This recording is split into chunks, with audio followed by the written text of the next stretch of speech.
Sri Shankaracharya University of Sanskrit, Kalady, on the topic Breaking Binary Modes, Capturing the In-Betweens of the Past. Over to you, ma'am. Thank you so much for that warm introduction. Thank you, Dr. Jinimon, for inviting me to be part of this gathering. And I'm so glad that I could start off immediately after the Pro Vice Chancellor's words of utmost sanity, and also to hear about Chairman Mao. Thank you very much, Pro Vice Chancellor, for that very warm and insightful introduction. In fact, it helps me to start on what I say when we are trying to think of new ways of building history and trying to look at how you could include more people into the purview of history.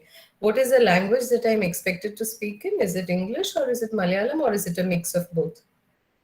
Or is it an in-between? Organizers? You should Genuine, I can't hear you. Can you type in the chat box? I'm sorry, I should have asked you this before. Okay, teacher. Do you like English? Okay.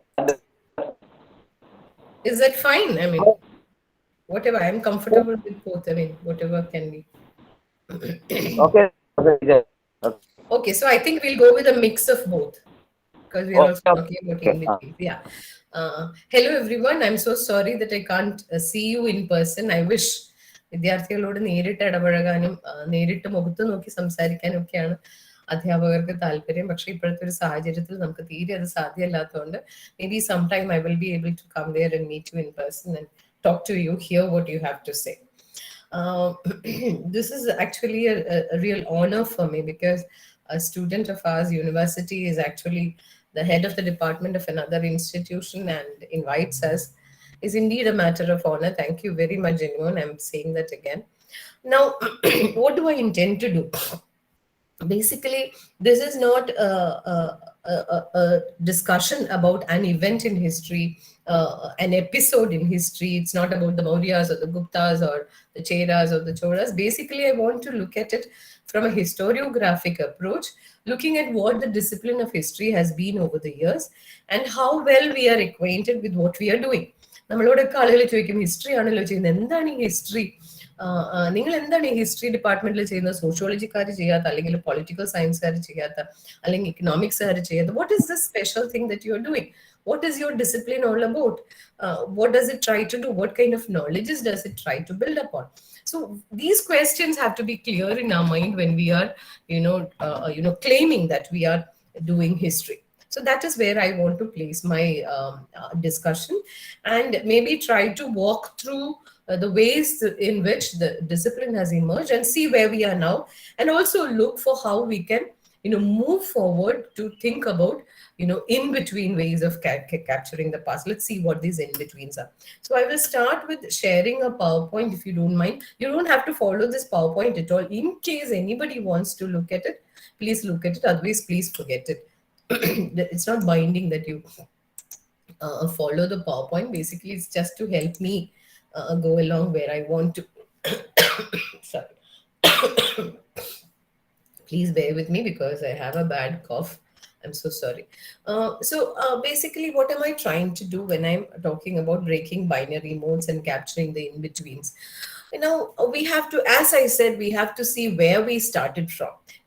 ഈ knowledge ഉണ്ടാക്കുന്ന വിജ്ഞാനം ഉൽപ്പാദിപ്പിക്കുന്ന മാർഗങ്ങൾ എങ്ങനെയാണ്, നമ്മൾ എങ്ങനെയാണ് ഇവിടെ എത്തിയത്, ഈ ചരിത്രത്തിന്റെ ഈ രൂപത്തിലേക്ക് നമ്മൾ എങ്ങനെയാണ് എത്തിയത് നോക്കുമ്പോൾ നമുക്ക് എല്ലാവർക്കും അറിയാം. നിങ്ങൾക്കൊക്കെ പഠിച്ചിട്ടുണ്ടാവില്ല ഹിസ്റ്റോറിയോഗ്രാഫിയിൽ ഗ്രെക്കോ റോമൻ ട്രഡീഷൻസുമായിട്ട് നമ്മൾ തുടങ്ങുന്നു. അതേ സമയത്ത് തന്നെ ചൈനയിലൊക്കെ ഹിസ്റ്ററി ഉണ്ടാക്കുന്നുണ്ട്.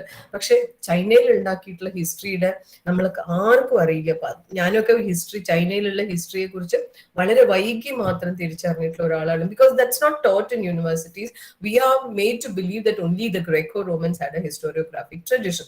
So whatever, ഈ Greco-Roman historiography നിന്ന് തുടങ്ങി പിന്നെ പതുക്കെ സെയിന്റ് അഗസ്റ്റീനിലെ ക്രിസ്ത്യൻ ഹിസ്റ്റോറിയോഗ്രാഫി ഇങ്ങനെ ഉള്ള ഒരു വരവ് നമ്മൾ പൊതുവെ ഹിസ്റ്ററിയുടെ മേക്കിങ്ങിൽ കാണുന്നുണ്ട്. How discipline of history emerged over time എന്നുള്ള. So we find if you look at the trajectories of this knowledge making since the Greco-Roman traditions talked about humanism and the human element in making knowledges. Herodotus did that, Thucydides did that, Polybius did that, Titus and Livy did that. They actually narrowed down the focus to politico-military history as we know our discipline now. From then, we looked at the Christianity, traditions of Christianity, and there we start with this whole idea of binaries. ഇപ്പുറം അപ്പുറം എന്ന് നിൽക്കുന്ന ബൈനറികളുടെ ഒരു tradition Christian historiography തൊട്ടേ നമ്മൾ കാണുന്നുണ്ട്. കാരണം Christian conceptions, spiritual conceptions itself were basically placed within this binary mode as I have given. Heaven ആണോ, hell ആണോ, good ആണോ, bad ആണോ, സെയിന്റ് അഗസ്റ്റിന്റെ സിറ്റി ഓഫ് ഗോഡും സിറ്റി ഓഫ് എർത്ത്, ഇങ്ങനെ അപ്പുറവും ഇപ്പുറവും ഉള്ള രണ്ട് ദ്വന്ദ്വങ്ങളിൽ പ്ലേസ് ചെയ്തുകൊണ്ടുള്ള ആലോചനകളും കൺസെപ്ച്വൽ ട്രഡീഷൻസും നേരത്തെ മുതലേ നമുക്ക് കാണാം. So it is post one against the other. നിങ്ങൾ ഈ ബൈനറികളിൽ ആരെ തെരഞ്ഞെടുക്കും? ഹെവനും ഹെല്ലിലും ആരെ തെരഞ്ഞെടുക്കും? ഹെവനെ നമ്മൾ തെരഞ്ഞെടുക്കും. ഗുഡ് ബാഡിൽ ആരെ തെരഞ്ഞെടുക്കും? ഗുഡിനെ തെരഞ്ഞെടുക്കും.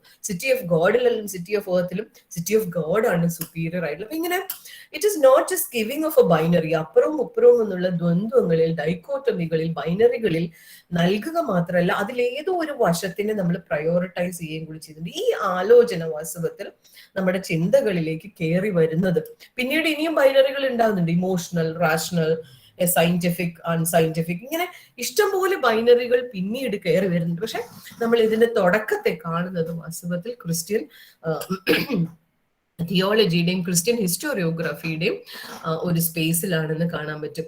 അപ്പൊ നമ്മൾ വന്ന വഴി നോക്കും. അതിനുശേഷം ക്രിസ്ത്യൻ ഹിസ്റ്റോറിയോഗ്രാഫിക്ക് ശേഷം നമ്മൾ മിഡീവൽ റിനേസൻസ് പീരീഡ് കാണുന്നുണ്ട്. Just recap on where we are. Medieval renaissance period കാണുന്നുണ്ട്. അതിനുശേഷം സയന്റിഫിക് റെവല്യൂഷൻസ് ഉണ്ടാവുന്നത് കാണുന്നുണ്ട്. സയന്റിഫിക് റെവല്യൂഷൻസ് വരുന്നതോടുകൂടി ഗോഡിനെ നമ്മൾ മാറ്റി നിർത്തുകയും ഹ്യൂമൻ ബീങ്സിനെ സെന്റർ ആക്കി, humanism and human beings become the centre of discussion and the scientific temper becomes the centre of discussion. നിങ്ങൾ scientific ആണോ എന്താണ് സയന്റിഫിക് ആവുക എന്ന് പറഞ്ഞു കഴിഞ്ഞാൽ സയൻസിന്റെ മെത്തേഡ് എന്താണ്? The method of science is you observe, then you experiment again and again, and then you verify and come to the truth and formal law. This is the basic method of science, and this method was supposed to be the best as far as the medieval period was concerned. So we were pushed into, knowledge making was pushed into the spaces of getting into a niche of scientific pursuits, scientific ആയിട്ടുള്ള knowledge കണ്ടെത്താനുള്ള മാർഗങ്ങളിലേക്ക് push ചെയ്യപ്പെടുന്ന ഒരു അന്തരീക്ഷം നമുക്ക് മധ്യകാല യൂറോപ്പിന്റെ കാര്യമാണ് നമ്മൾ ഇപ്പോഴും സംസാരിക്കുന്നത്. ബിക്കോസ് ഡിസിപ്ലിൻ തന്നെ ഇമേർജ് ചെയ്തിട്ടുള്ളത് 18th സെഞ്ചുറി യൂറോപ്പിലായതുകൊണ്ട് ഇറ്റ്സ് ഓൾ അബൌട്ട് യൂറോപ്പ്. അതുകൊണ്ടാണ് ഞാൻ പറഞ്ഞത് ചൈനയിലും ഉണ്ടാകുന്നുണ്ട്. ഒരുപക്ഷെ യൂറോപ്പിൽ ഉണ്ടായതിനേക്കാളും continuously for all those centuries continuously ചരിത്രം എഴുതിയിട്ടുള്ളത് ചൈനയിലാണ്. But we don't look at China at all because we are focused and we are caught in this space of Europe. അപ്പം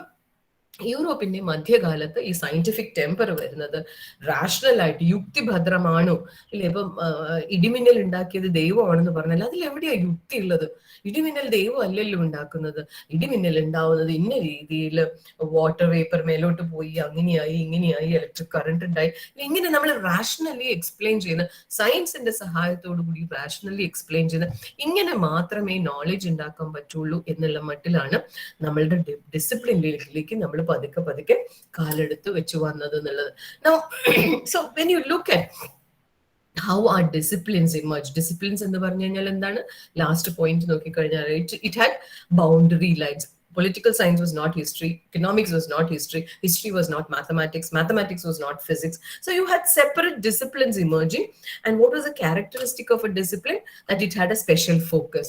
You don't study what you studied in history in mathematics. Mathematics, you study something else. History, you study something else. Economics, you study something else. So every discipline had its own subject matter or focus, and it had its own methodologies. So if you look closely, as an aside, what I want to say is, if you look closely, we talk about methodology as far as social sciences R concern. നമ്മൾ സയൻസിനെ കുറിച്ച് നിങ്ങളുടെ research methodology എന്താണ് എന്ന് അധികം ചോദിക്കാറില്ല. കാരണം ആ സയൻസിന്റെ methodology അവിടെ ഓൾറെഡി സ്റ്റേറ്റഡ് ആണ്. We know what the methodology of science. So the other kinds of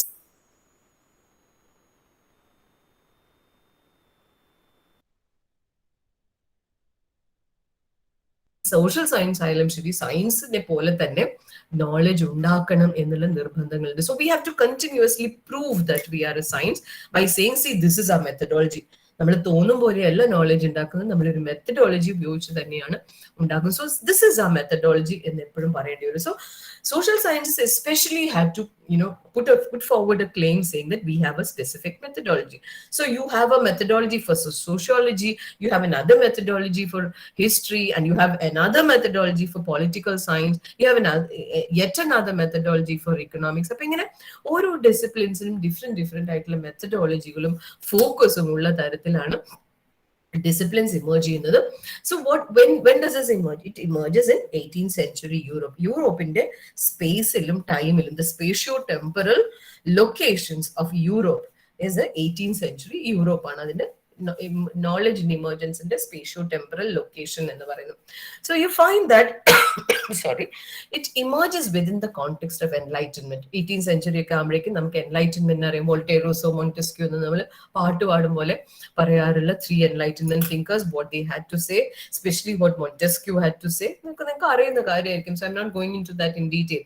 Montesquieu had to say that climate ആണ് നമ്മുടെ ആൾക്കാരുടെ സ്വഭാവം തീരുമാനിക്കുന്നത്. അതുകൊണ്ട് വളരെ ചൂടുള്ള പ്രദേശത്തുള്ള എളുപ്പം ദേഷ്യപ്പെടുന്നവരും മടിയന്മാരും കൊള്ളക്കാരും അല്ലെ കള്ളത്തരം ചെയ്യുന്നവരും ഓണസ്റ്റ് അല്ലാത്ത ആൾക്കാരും എല്ലാവിധ ദുഷ്പ്രവൃത്തികളും ചെയ്യാൻ സാധ്യതയുള്ള ആൾക്കാരുമാണ് കൂൾ ക്ലൈമറ്റ്സ് ഉള്ളവർ. അങ്ങനെയല്ല, വളരെ ഓണസ്റ്റ് ആണ്. ഇങ്ങനെ ഈ അപ്പുറം ഇപ്പുറം അല്ലെ എങ്ങനെയാണ് ഈ എൻലൈറ്റൻമെന്റ് തിങ്കിങ്ങിന്റെ അകത്തും വളരെ സൂക്ഷ്മമായിട്ട് നമ്മൾ അറിയാതെ പോലും ഇതിങ്ങനെ ഉണ്ടായി വന്നിട്ടുള്ളത് നമുക്ക് കാണാം. അതുപോലെ നിങ്ങൾ റാഷണൽ ആണോ അല്ലേ? ഇപ്പൊ ഇന്ത്യ പോലെയുള്ള ഒരു സൊസൈറ്റി, നിങ്ങൾക്ക് വെറും പ്രിമിറ്റീവ് സൂപ്പർസ്റ്റിഷൻസിന്റെയും ആചാരങ്ങളുടെയും മതത്തിന്റെയും ഒക്കെ പിടിയിലുള്ള ആൾക്കാരാണ്. ഞങ്ങൾ നോക്കൂ, യൂറോപ്പിൽ നിന്ന് ഞങ്ങൾ മോഡേൺ റാഷണലിസ്റ്റ് തിങ്കിങ്ങിലേക്ക് വന്നു കഴിഞ്ഞു, സയന്റിഫിക് തിങ്കിങ്ങിലേക്ക് വന്നു കഴിഞ്ഞു. ഇങ്ങനെ ഞങ്ങൾ നിങ്ങൾ എന്തുമാത്രം ബൈനറികളാണ് ഹിസ്റ്ററിയുടെ ഒരു ആലോചനയിൽ തന്നെ ഉണ്ടായി വന്നിട്ടുള്ളത് എന്ന് നമുക്ക് കാണാം. സോ എൻലൈറ്റൻമെന്റിന്റെ ഈ ആലോചനകളുടെ what is good and what is bad, rationality ഉള്ള സമൂഹങ്ങൾ ഗുഡ് ആണെന്നും റാഷണൽ ആയിട്ട് ചിന്തിക്കാത്ത മനുഷ്യരുള്ള സമൂഹങ്ങൾ ബാഡ് ആണെന്നും നമുക്കറിയാലോ. White man's burden, civilising mission എന്നൊക്കെ പറഞ്ഞിട്ടുള്ള വാക്കുകൾ നമുക്ക് പരിചിതമാണ്. അപ്പൊ അതില്ലാത്ത സ്ഥലങ്ങൾ, അയ്യോ റാഷണാലിറ്റി ഇല്ല ഇവിടെ, നിങ്ങൾ മതത്തിന്റെ ആചാരത്തിന്റെ പിടിയിലാണെങ്കിൽ ഞങ്ങൾ നിയമം പാസ്സാക്കിക്കൊണ്ട് നിങ്ങളെ നന്നാക്കാം, സതി നിർത്തലാക്കാം, അല്ലെ ഇങ്ങനെ ചൈൽഡ് മാരേജുകൾ നിർത്തലാക്കാം. അപ്പൊ ഇങ്ങനെ utilitarian thinking, trying to transform a society through law and trying to bring rationality into a civilization. ഇതാണല്ലോ വൈറ്റ് മാൻസ് ബേർഡിന്റെയും സിവിലൈസിംഗ് മിഷന്റെ ഒക്കെ അടിത്തറ. ഇതെല്ലാം വരുന്നത് എവിടെ നിന്നാണ്? എൻലൈറ്റൻമെന്റ് തിങ്കിങ് നിന്നാണ്. What is good, what is bad, rational is good, emotional is bad. ഇങ്ങനെയുള്ള ഈ ബൈനറികളുടെയും ഈ ഗുഡ് ബാഡ്, ഞങ്ങൾ നിങ്ങൾ തുടങ്ങിയിട്ടുള്ള നിരവധി ബൈനറികളിലാണ് വാസ്തവത്തിൽ നമ്മുടെ ഹിസ്റ്ററി ആസ് എ ഡിസിപ്ലിന്റെ അടിസ്ഥാനം കിടക്കുന്നത്. നമ്മളിത് പലപ്പോഴും അറിയും. നമ്മളിത് എല്ലാ ദിവസവും ഹിസ്റ്ററിയെ കുറിച്ച് ആലോചിക്കുകയും എഴുതുകയും പഠിക്കുകയും അസൈൻമെന്റ് എഴുതുകയും തീസിസ് എഴുതുകയും ഒക്കെ ചെയ്യുമ്പോഴും നമ്മൾ ഇങ്ങനെയായി എന്ന് നമ്മൾ പലപ്പോഴും ആലോചിക്കാറില്ല. So let us look into what and how our discipline looks like. So you find that within this context of enlightenment modernity, you find that these disciplines were emerging in 18th century Europe, the spatio-temporal location of 18th century Europe. And you also find that so many aspects of human life, നമ്മുടെ ഒരു കഷ്ണം മാത്തമാറ്റിക്സും നമ്മളുടെ മറ്റൊരു കഷ്ണം ഫിസിക്സും ഇവിടെ ഒരു കഷ്ണം ലിറ്ററേച്ചറും ഒന്നുമല്ല. We have everything in our life. Holistic ആണ് അല്ലെ. നമ്മൾ രാവിലെ ചിലപ്പോൾ കണക്ക് കൂട്ടും, ഉച്ചയ്ക്ക് സംഗീതം കേൾക്കും, വൈകുന്നേരം പുസ്തകം വായിക്കും, ഇല്ല ഇങ്ങനെ എല്ലാം ഉണ്ട് നമ്മുടെ ജീവിതം. നമ്മൾ കഴിഞ്ഞ കാലത്തെ പറ്റി ഓർക്കും, നമ്മുടെ മാരേജ്, കിൻഷിപ്പ് റിലേഷൻഷിപ്സ്, സോഷ്യോളജി പഠിക്കുന്ന, അല്ലെ നമ്മൾ ഉൽപാദനത്തിൽ, ഇതെല്ലാം ഉള്ള ആൾക്കാരാണ് ഹ്യൂമൻ ലൈഫ് എന്ന് പറയുന്നത്. But what happened was that when the disciplines emerged, there was specialization.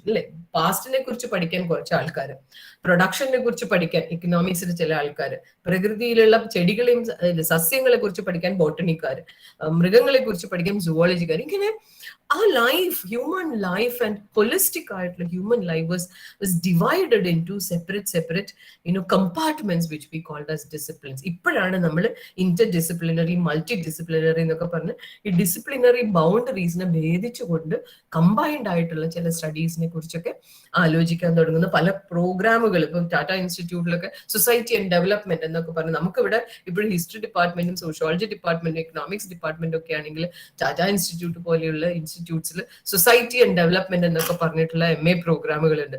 അവിടെ നിങ്ങൾ ഹിസ്റ്ററി വേണ്ടി വരും, എക്കണോമിക്സ് വേണ്ടി വരും, സോഷ്യോളജി വേണ്ടി വരും, അല്ലെ ആന്ത്രോപോളജി വേണ്ടി വരുമായിരിക്കും, അല്ലെ ഇങ്ങനെ പലതും വേണ്ടി വരുമായിരിക്കുന്ന കോഴ്സുകളെ അല്ലെ പ്രോഗ്രാമുകളെ കുറിച്ച് നമുക്ക് ഇന്ന് ആലോചിക്കാൻ പറ്റുന്നുണ്ട്. പക്ഷെ when the disciplines emerged, they were like into different compartments, and so human life was divided into different compartments, each with a different focus and each with a different methodology. ഇങ്ങനെയാണ് ഡിസിപ്ലിൻസ് ഇമേർജ് ചെയ്യുന്നത് കാണുന്നത്.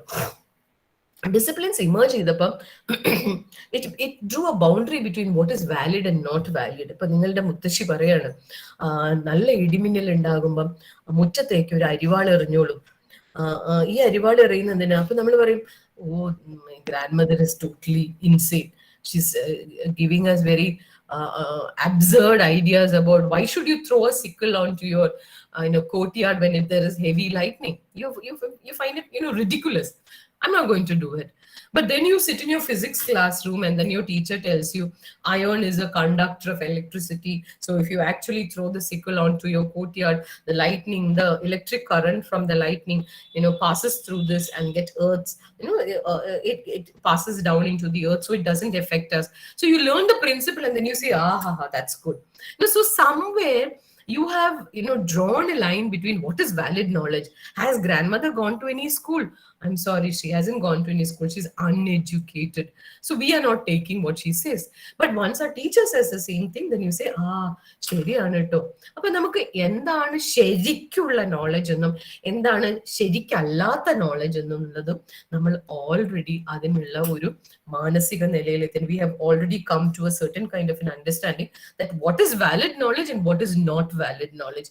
Valid അല്ലാത്ത knowledge ഇൻസ്റ്റിറ്റ്യൂഷനുകളിലൂടെ നിങ്ങൾ ഉണ്ടാക്കിയിട്ടുള്ള, for example, you find that this is also, modernity is also a period when institutions are coming up in a major way. You have institutions like a hospital coming up where you go there and another person comes there. You are sick and go there, another person comes there as a doctor to treat you. This is an institution away from your home. മൂന്നാമതൊരു സ്ഥലമാണ്. നേരത്തെ നമ്മൾ വൈദ്യരെ വീട്ടിൽ പോയി മരുന്ന് കഴിച്ചിരുന്നെങ്കിൽ ഇപ്പൊ നമുക്ക് മൂന്നാമതൊരു ഇൻസ്റ്റിറ്റ്യൂഷനാണ്. ഞാൻ രോഗിയായ ഞാനും പോകുന്നു, ചികിത്സിക്കുന്ന ഡോക്ടറും അവിടെ വരുന്നു. എഡ്യൂക്കേഷണൽ ഇൻസ്റ്റിറ്റ്യൂഷൻ അങ്ങനെയാണ്. പഠിക്കാനുള്ള ഞാനും പോകുന്നു, പഠിപ്പിക്കാനുള്ള ആളും വരുന്നു. മൂന്നാമതൊരു സ്ഥലമാണ്, വീടല്ലാതെ. So you have all kinds of institutions coming up in modernity, factories, hospitals, educational institutions, prisons, in number of lunatic asylums, in number of institutions coming up. And one institution, the university or the college or whatever, educational institution, there we have these disciplines being fostered in them. Like Rankine, Berlin Revolution, Berlin University ആദ്യമായി history പഠിപ്പിച്ചു, as a discipline പഠിപ്പിച്ചു എന്നൊക്കെയാണ് നമ്മൾ Berlin revolution ആയിട്ട് പറയുന്നത്. So we have institutions coming up in this period and we have these disciplines being put into these institutions. ഈ disciplines ഒക്കെ കൊണ്ടുചെന്ന് വെക്കുന്നത് ഇൻസ്റ്റിറ്റ്യൂഷൻസിലാണ്. അവിടെ ആളുകൾ വന്ന് പഠിക്കുന്നു, ഡിഗ്രി എടുത്തു പോകുന്നു.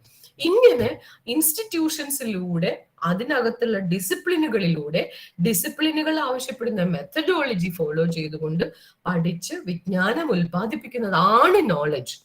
അതിനപ്പുറത്തേക്ക് നിങ്ങളുടെ അമ്മൂമ്മ ജീവിതാനുഭവത്തിൽ നിന്ന് പറയുന്നതൊന്നും നോളജ് അല്ല. So what is valid knowledge and what is not valid, and whatever was not valid, അമ്മൂമ്മയുടെ നോളജ് എന്ന് പറയുന്നത് ഇറ്റ് ബിക്കേം ട്രഡീഷണൽ നോളജ്. നമ്മൾ അങ്ങനെയാണ് അതിനെ വിളിക്കുന്നത്, ട്രഡീഷണൽ നോളജ്. അപ്പൊ ഈ ട്രഡീഷണൽ നോളജ് എപ്പോഴും നമ്മൾ ഇൻസ്റ്റിറ്റ്യൂഷനിൽ ഉണ്ടാക്കിയ നോളജിനെക്കാട്ടിലും താഴെയാണ് നമ്മൾ കാണുന്നത്. അതാണ് ഞാൻ പറഞ്ഞത്, ഇപ്പുറത്ത് വാലിഡ്, അപ്പുറത്ത് നോട്ട് വാലിഡ്.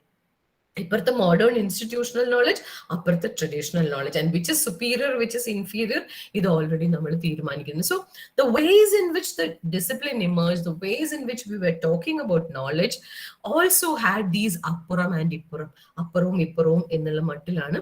അതിൽ ഏത് ഭാഗമാണ് സുപ്പീരിയർ എന്നും ഏത് ഭാഗമാണ് ഇൻഫീരിയർ എന്നും പറയാതെ തന്നെ അവിടെ സെറ്റ് ചെയ്യുന്ന ഒരു കോണ്ടെക്സ്റ്റ് ഇതിനകത്ത് ഉണ്ടെന്ന് കാണാം.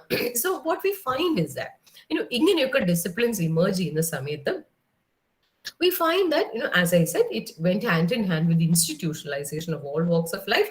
It also went hand in hand with the colonial expansion. ഇതേ കാലത്ത് തന്നെയാണ് കൊളോണിയലിസവും നടക്കുന്നത്. അതുകൊണ്ട് കൊളോണിയലിസത്തിന്, ഈ അധിനിവേശത്തിന് പല ദിക്കിലേക്കും എത്താൻ, ഇന്ത്യയിലേക്ക് വരണം, ഇന്ത്യയെ പറ്റി ഒന്നും അറിയാൻ പാടില്ല, മലബാർ കൺട്രോൾ ചെയ്യണം, മലബാറിനെ പറ്റി ഒന്നും അറിയാൻ പാടില്ല.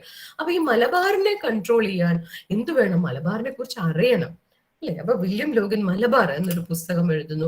അത് വെറുതെ ഒഴിവ് സമയത്ത് അങ്ങ് എഴുതിയേക്കാം, വേറെ പണിയൊന്നുമില്ലല്ലോ എന്നുള്ള മട്ടിൽ എഴുതുന്നതല്ല. These are very determined efforts to map up a place. ഒരു പ്രദേശത്തെ മുഴുവൻ, അവിടുത്തെ ചെടി, അവിടുത്തെ മണ്ണ്, അവിടുത്തെ കൃഷി, മനുഷ്യരുടെ വേഷം, ആചാരം, ഇങ്ങനെ മൊത്തം ഒരു ബ്ലോട്ടിംഗ് പേപ്പർ വെച്ചിട്ട്, it's like blotting up water. You take it up, you absorbing that water with a blotting paper. ഇതുപോലെ you are constructing knowledges about a people. ഈ ഒരു പരിശ്രമം throughout all those colonial pursuits, it went hand in hand with colonial administration and colonial empire building. So it coincided with colonial expansion. And Lord Curzon remarked after the Bengal partition that knowledge was the furniture of the empire. So if you have to build an empire, you essentially needed the knowledge ingredients that were necessary for building that empire. How else will you control? എങ്ങനെയാ നിങ്ങൾ പിന്നെ control ചെയ്യണമെങ്കിൽ ആ പ്രദേശത്തെ കുറിച്ചുള്ള knowledge നിങ്ങൾ ഉണ്ടാക്കിയേ തീരൂ. അത് ഉണ്ടാക്കാനുള്ള ബെസ്റ്റ് മാർഗം എന്താ? ദേ ഇരിക്കുന്നു നമ്മുടെ ഡിസിപ്ലിൻസ്. അപ്പൊ എക്കണോമിക്സിലൂടെ നിങ്ങൾ പ്രൊഡക്ഷനെ കുറിച്ചും സോഷ്യോളജിയിലൂടെ നിങ്ങൾ matrilineal or whatever kinship റിലേഷൻഷിപ്സിനെ കുറിച്ചും, ഹിസ്റ്ററിയിലൂടെ പാസ്റ്റിനെ കുറിച്ചും, സുവോളജിയിലൂടെ അവിടുത്തെ മൃഗങ്ങളെ കുറിച്ചും, ബോട്ടണിയിലൂടെ, ഹോർത്തോസ് മലബാരിക്കസ് ഒക്കെ നമുക്കറിയാം, ബോട്ടണിയിലൂടെ നിങ്ങൾക്ക് ആ പ്രദേശത്തെ സസ്യജാലങ്ങളെ കുറിച്ചും, ഇങ്ങനെ ഓരോ ഡിസിപ്ലിൻസും ആ പ്രദേശത്തെ കുറിച്ച് സമഗ്രമായ ഒരു നോളജ്, ഒരു കോമ്പാക്ട് ആയിട്ട് നോളജ് ഒരു പ്രദേശത്തെ കുറിച്ച് ഉണ്ടാക്കാൻ ഉപയോഗിക്കപ്പെട്ടു എന്നുള്ള. അതേസമയം യൂറോപ്പിനെ കുറിച്ച് പഠിക്കാനും ഈ ഡിസിപ്ലിൻസ് ഒക്കെയും തന്നെ ഉപയോഗിച്ചു. So these knowledges that emerge through the disciplines at one level built up knowledges about Europe, at another level it also built up knowledges about the entire empire. അപ്പൊ എവിടുന്നാണ് ഇത് തുടങ്ങുന്നത്? ഇതിന്റെ ഒരു രീതി ഇത് തുടങ്ങുന്നത് യൂറോപ്പിൽ നിന്നാണ്. എങ്ങനെ വേണം ഹിസ്റ്ററി? ചൈനയുടെ മട്ടിലല്ല, പഴയ ഗ്രേക്കോ റോമൻ ട്രഡീഷൻസിനെ കോളപ്പ് ചെയ്തു. റീബർത്ത് ഓഫ് ക്ലാസിക്കൽ സിവിലൈസേഷൻ ആണല്ലോ renaissance. It calls up the earlier Greco Roman traditions of humanism, of science, of rationality.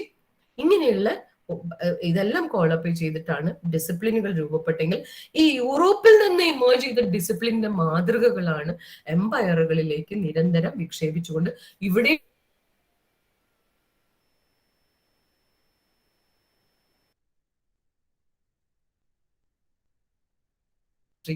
നിരന്തരം ഉണ്ടാക്കിക്കൊണ്ടിരുന്നത്. അപ്പം സോ ഇറ്റ് വാസ് എല്ലാ തരത്തിലും ഇങ്ങനെ ബ്ലോട്ട് ചെയ്ത് എടുക്കുന്നതാണ്. So in A sense this kinds of knowledges, ഈ ഡിസിപ്ലിനുകളിലൂടെ ഉണ്ടാക്കിയിട്ടുള്ള നോളജസ് ഒക്കെയും തന്നെ കൺട്രോളിന് ഏറ്റവും ഉപകാരപ്പെടുന്ന ഫേർണിച്ചർ ഓഫ് ദി എംപയർ എന്ന് പറയുന്ന ഒരു പെർസ്യൂട്ടിന് വളരെ ഉപയോഗപ്രദമായിട്ടുള്ള ഒരു പെർസ്യൂട്ടായിട്ട് മാറുന്നത് നമുക്കറിയാം. അപ്പൊ സോ ഇങ്ങനെ നോളജുകളും കൊളോണിയൽ എക്സ്പാൻഷനും നോളജ് പവറിന് വേണ്ടി എങ്ങനെയാണ്, പവർ കൺട്രോൾ ഡോമിനേഷന് വേണ്ടി എങ്ങനെയാണ് ഉപയോഗിച്ചതെന്നും, അതുകൊണ്ടാണല്ലോ ജെയിംസ് മില്ല് നമ്മളെ കുറിച്ച് പ്രിമിറ്റീവ് പീപ്പിൾ എന്ന് പറയുമ്പോൾ നമ്മൾ ആകെ വിഷമിച്ച് അയ്യോ പ്രിമിറ്റീവ് ആണോ, എന്നാൽ നന്നായി കളയാം എന്ന് ആളുകൾ വിശ്വസിക്കുകയും സോഷ്യൽ റിഫോം നടത്തുകയും അത് ചെയ്യും, ഇത് എങ്ങനെ വേണം നമുക്കൊന്ന് നന്നാവാൻ, അല്ലെ? നമ്മളും ആ ട്രാപ്പിൽ അങ്ങ് പെട്ടുപോകുന്നുണ്ട്. They call us primitive, we also believe that we are primitive and then we try to mend our ways. Modernity മോശമാണെന്നുള്ള അർത്ഥത്തിലല്ല ഞാൻ പറയാം, അതിന്റെ ഒരു പ്രോസസ് എങ്ങനെയാണ് നടന്നത് എന്നുള്ളതാണ്.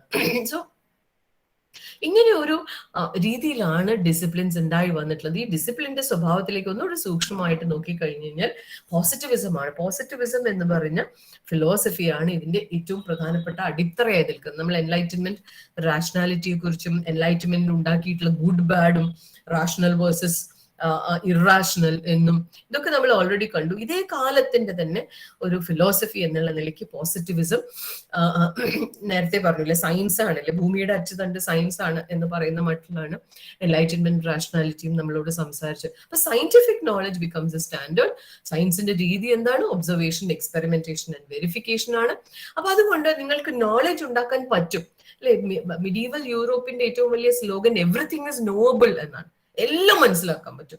നേച്ചറിന്റെ മുകളിൽ നമുക്ക് മാസ്റ്ററി ഓവർ നേച്ചർ എന്ന് പറഞ്ഞുകൊണ്ട് തന്നെ ധാരാളം പഠനങ്ങൾ ഉണ്ടായിട്ടുണ്ട്. യൂറോപ്പ് എങ്ങനെയാണ് പ്രകൃതിയുടെ മേലെ ആധിപത്യം ഞാൻ എല്ലാം അറിയാം. ഇടിമിന്നൽ ഉണ്ടാവുന്നത് എങ്ങനെയാണ്, വെള്ളപ്പൊക്കം ഉണ്ടാവുന്നത് എങ്ങനെയാണ്, ചെടികൾ വാടുന്നത് എങ്ങനെയാണ്, മറ്റ് പ്രതിഭാസം, ഗ്രാവിറ്റി എങ്ങനെയാണ്, എല്ലാ പ്രതിഭാസങ്ങളെയും നമ്മൾ സയൻസ് എന്നുള്ള ടൂളിലൂടെ മനസ്സിലാക്കി എവറിത്തിങ് ഇസ് നോബിൾ.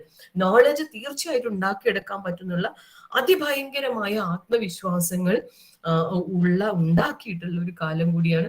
ഈ ഡിസിപ്ലിൻസ് ആയിരുന്നു അവർ മുന്നോട്ട്. ഇതേ നോക്കൂ, നോളജ് ഉണ്ടാക്കാൻ പറ്റും, പെർഫെക്റ്റ് ആയിട്ട് ഉണ്ടാക്കാൻ പറ്റും. ഉണ്ടാക്കാൻ പറ്റാത്ത ഒരു നോളജും ഇല്ല. അതിനെ പറ്റി എല്ലാ ഡിസിപ്ലിൻസും ഇവിടെ ഓൾറെഡി അണിനിരന്നിട്ടുണ്ട് എന്നുള്ള മട്ടിൽ. സോ ഇങ്ങനെ നോളജ് ഉണ്ടാക്കാൻ പറ്റുമെന്നുള്ള പ്രോപ്പർ ടെക്നീക്സ് ഉണ്ട്. എന്താണ് ഈ പ്രോപ്പർ ടെക്നീക്സ്?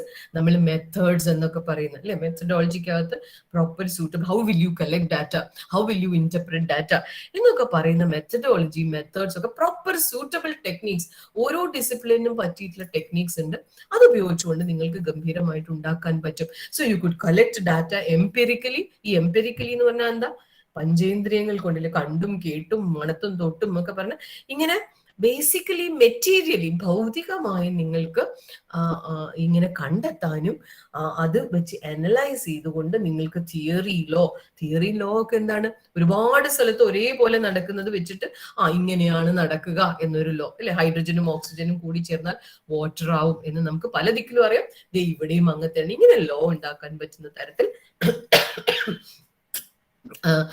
ഉള്ള ഡാറ്റ കളക്ഷനിലൂടെ നമുക്ക് ഉണ്ടാക്കാൻ പറ്റും. അങ്ങനെ നമുക്ക് ലോ ഉണ്ടാക്കാൻ പറ്റും. ലോ ഉണ്ടാക്കി കഴിഞ്ഞാലുള്ള ഗുണം എന്താണ്? ഹൈഡ്രജനും ഓക്സിജനും കൂടിയാൽ വെള്ളം ഉണ്ടാവും നമുക്കറിയാമെങ്കിൽ നാളെയും വെള്ളം ഉണ്ടാവും, മറ്റന്നാളും വെള്ളം ഉണ്ടാവും, 1000 കൊല്ലം കഴിഞ്ഞാലും ഇതുപോലെ തന്നെ വെള്ളം ഉണ്ടാവും. So you can predict the future. അപ്പൊ സയൻസിന്റെ ഒരു രീതി formulation of laws and which will actually help to predict the future എന്നാണ്. ഇതേപോലെ തന്നെ നമുക്ക് സോഷ്യൽ സയൻസസിലും തിയറി ഉണ്ടാക്കാൻ പറ്റും, സോഷ്യൽ ബിഹേവിയറിനെയും പ്രെഡിക്റ്റ് ചെയ്യാൻ പറ്റും. ഞാൻ പറഞ്ഞല്ലോ, വലിയ ആത്മവിശ്വാസങ്ങളാണ്. പറ്റും എന്നുള്ള ആത്മവിശ്വാസങ്ങളാണ്. പിന്നീട് ഇത് 920 കഴിയുമ്പോഴാണ് ഇതിനോട് വിമർശനങ്ങൾ വരികയും ഇങ്ങനെയൊക്കെ പറ്റുമോ, ഇങ്ങനെയൊക്കെ ഡിസിപ്ലിന്റെ അകത്ത് സാധ്യമാണോ എന്നൊക്കെയുള്ള ചോദ്യങ്ങൾ 920 ശേഷമാണ് ഉണ്ടാവുന്നത്. സോ പോസിറ്റിവിസം നമ്മളോട് സംസാരിക്കുന്നത് പോസിബിൾ ആണ് എന്നുള്ളതും സയന്റിഫിക് മെത്തേഡ് ഉപയോഗിച്ച് ഇത് ഉണ്ടാക്കാം എന്നുള്ളതാണ്. അപ്പൊ സോഷ്യൽ റിയാലിറ്റി എന്ന് പറയുന്നത് നമുക്ക് ഉണ്ടാക്കിയെടുക്കാം, ഒബ്ജക്റ്റീവ്ലി ഉണ്ടാക്കിയെടുക്കാൻ പറ്റും. എന്ത് ചെയ്യാം? നമുക്ക് ഡാറ്റ പോയി കളക്ട് ചെയ്യാം. എങ്ങനെ ഡാറ്റ പോയി കളക്ട് ചെയ്യാം?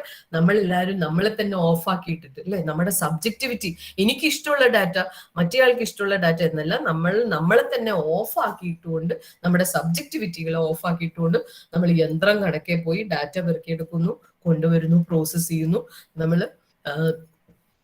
നമ്മൾ ലോ കൺക്ലൂഷനോ എന്താന്ന് വെച്ചാൽ ഉണ്ടാക്കുന്നു.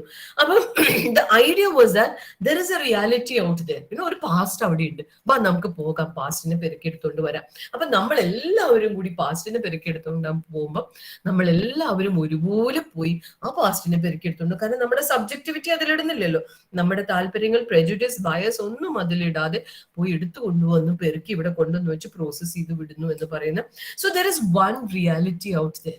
ഈ ആശയം that there is a reality out there, നമ്മൾ ഒന്ന് ചെന്ന് പെറുക്കിയെടുത്താൽ മതി എന്നുള്ള ഒരു ആശയം ഇതിൻ്റെ അകത്തുണ്ട്. ഇതിനോടൊക്കെ ചോദ്യങ്ങൾ ചോദിച്ചുകൊണ്ട് EHക്കാർ പറയുന്നുണ്ട് അല്ലെ, ഡാറ്റ ഫാക്ട് എന്ന് പറയുന്നത് അല്ലെ നമ്മൾ ചോദിക്കുന്ന ചോദ്യം പോലെ അത് എണീറ്റ് നിൽക്കുള്ളൂ, ഇല്ലെങ്കിൽ അത് കുഴഞ്ഞ് വീണ് കിടക്കുന്ന ഒരു ചാക്ക് പോലെയാണെന്നൊക്കെ അല്ലെ. ഒരുപക്ഷെ കാറാണ് ഇതിന്റെ ഒരു തുടക്കം, അല്ലെ ഇതിന്റെ ചോദ്യങ്ങൾ ചോദിക്കുന്നതിന്റെ ഏറ്റവും സിമ്പിൾ ആയിട്ട് നമ്മുടെ മുമ്പിൽ അവതരിപ്പിക്കുന്ന ഒരു പുസ്തകം. അപ്പൊ അതുകൊണ്ട് റിസർച്ചർക്ക് അത് സാധിക്കും. Everything is Noble, the truth can be arrived at, നിങ്ങൾക്ക് ഡാറ്റ പോയി എടുത്തു കൊണ്ടുവന്ന് പ്രോസസ്സ് ചെയ്യാൻ പറ്റും. കാരണം എന്താണ്, നിങ്ങൾ പഠിച്ചിട്ടുണ്ട്. നിങ്ങൾ ഈ സ്ഥാപനത്തിൽ വന്നതിൽ പിന്നെ നിങ്ങളെ ഞങ്ങൾ മെത്തഡോളജി പഠിപ്പിച്ചിട്ടുണ്ട്. ഈ മെത്തഡോളജി ഞാൻ എന്തിനാണ് നിങ്ങളെ പഠിപ്പിച്ചത്? ഈ മെത്തഡോളജി ഉപയോഗിച്ച് നിങ്ങളുടെ എക്സ്പെർട്ടിസ് ഉപയോഗിച്ചുകൊണ്ട് നിങ്ങൾ പോയി ഡാറ്റ കളക്ട് ചെയ്യുന്നു, കൊണ്ടുവരുന്നു, പ്രോസസ് ചെയ്യുന്നു. So the researcher is more competent because she has scientifically trained mind. സ്ഥാപനത്തിൽ വന്നത് വെറുതെ അല്ല. You are training yourself in that methodology and you are operating in a scientific space. എന്താണ്, subjectivity ഇല്ലാത്ത ഒരു സയന്റിഫിക് ഒബ്ജക്റ്റീവ് സ്പേസിൽ, no commitments, values, subjectivities ഒന്നും ഇല്ലാത്ത ഒരു ഒബ്ജക്ടിവിറ്റിയുടെ ഒരു സ്പേസിൽ you can go and pick up that data and formulate your laws. അപ്പം ഈ ലോന്റെ ഒരു പ്രത്യേകത എന്ന് വെച്ചാൽ ഒറ്റപ്പെട്ട സംഭവങ്ങൾ ലോ ആവൂല. ഒരുപാട് സ്ഥലത്തിൽ ഹൈഡ്രജൻ എല്ലാ സ്ഥലത്തും ഒരുപോലെ വ്യാപകമായി യൂണിവേഴ്സലായിട്ട് ഓക്സിജനുമായിട്ട് ഒരേപോലെ ചേരുമ്പോഴാണ് വാട്ടർ ഉണ്ടാകുന്നത്. ഇങ്ങനെ നമുക്ക് പറ്റുള്ളൂ. അല്ലാതെ ഒറ്റപ്പെട്ട ചില സന്ദർഭങ്ങളിൽ ഹൈഡ്രജൻ ഓക്സിജനുമായിട്ട് ചേരാൻ കൂട്ടാക്കില്ല എന്നൊരു സംഗതി ഉണ്ടെങ്കിൽ അതിൽ നിന്ന് നമുക്ക് ലോ ഉണ്ടാക്കാൻ പറ്റില്ല. So you cannot pick up the particular instances. You can only pick up where you can generalise. പൊതുവെ സാമാന്യവൽക്കരിക്കാൻ പറ്റുന്ന സന്ദർഭങ്ങളിൽ മാത്രമേ നിങ്ങൾക്ക് ഈ ഇതുണ്ടാക്കാൻ പറ്റുള്ളൂ. അപ്പൊ അതുകൊണ്ട് എന്താണ്, നിങ്ങൾക്ക് ജീവിതത്തെ പെറുക്കിയെടുക്കാൻ പറ്റില്ല. കാരണം എന്താ വെച്ചാൽ എന്റെ അനുഭവം അല്ല നിങ്ങളുടെ അനുഭവം. ഞാൻ ഈ പ്രശ്നത്തെ കാണുന്നത് പോലെയല്ല നിങ്ങൾ ഈ പ്രശ്നത്തെ കാണുന്നത്. നിങ്ങൾ ഒരു പക്ഷെ ഓർത്ത് കാണും, ഈ ഫ്ലഡ് കഴിഞ്ഞ സമയത്ത് തിരുവനന്തപുരത്തെ കലക്ടർ വാസുകി അല്ലെ, അവര് പറഞ്ഞു പഴയ വസ്ത്രങ്ങൾ ഉണ്ടെങ്കിൽ, ഒരുപാട് പേർക്ക് വീട് നഷ്ടപ്പെട്ടു, people don't have clothes to wear because of the flood that happen. സോ ഇഫ് യു ഹാവ് your unused clothes lying at home, please bring it so that we can distribute it. അല്ലെ, പലർക്കും അത് ഡിസ്ട്രിബ്യൂട്ട് ചെയ്യാം. So there were lot of Dalit persons who put a post on the social media saying that ദയവ് ചെയ്ത് നിങ്ങൾ പഴയ വസ്ത്രങ്ങളെ കുറിച്ച് സംസാരിക്കരുത്. അല്ലെ, നമുക്ക് വാസുകി കളക്ടർ പറഞ്ഞപ്പോ എന്തൊരു നല്ല, such A great act of charity എന്ന് നമ്മൾ വിചാരിച്ച്. പക്ഷെ there was a lot of Dalit activists who put a post on the media saying that don't talk to us about old clothes, because many of our mothers were working as domestic helps in houses and they were bringing old clothes. So this whole mention of old clothes and distribution of old clothes, revives a trauma for us. That's a trauma that we live with, of our poverty and of our disabilities in terms of caste and all that. So please don't bring it up. So there are different versions of a reality. ജീവിത അനുഭവം എന്ന് പറയുന്നത് ഒരാളുടെ അനുഭവം അല്ല വേറൊരാളുടെ അനുഭവം. അപ്പൊ അത്തരം അനുഭവങ്ങൾ നിങ്ങൾക്ക് ഒരിക്കലും ഇതിൻ്റെ അകത്ത് കൊണ്ടുവരാൻ സാധ്യമല്ല. കാരണം എന്താണ്, we are looking for generalisations. So a lot of things, ഞാൻ പറയുന്നത് സബ്ജക്റ്റീവ് ആയിട്ടുള്ള പൊസിഷൻസ്, സബ്ജക്റ്റീവ് ആയിട്ടുള്ള ജീവിത അനുഭവങ്ങൾ, lived experiences, lived life, history of emotions ഒക്കെ നമുക്ക് ഇപ്പോഴാണ് പറയാൻ പറ്റുന്നത് അല്ലേ. അപ്പൊ ഇതെല്ലാം പുറത്തായി പോകുന്ന ഒരു സംഗതി ഈ പോസിറ്റിവിസത്തിന്റെ അകത്ത് നമ്മൾ കാണുന്നില്ല. അത് പുറത്തായി പോയിട്ടുണ്ട്. നമ്മളത് ഒരുപക്ഷെ ശ്രദ്ധിച്ചിട്ട് പോലും ഉണ്ടാവില്ല. കാരണം we are left with what we have as far as positivism is concern. So what is in, what is out എന്നുള്ളത് we have to look into what is in and what is out as part of this knowledge making process in history. Now what about the methods that we generally take up? We collect archival data, fine. We go for archival data, then who is in, who is out?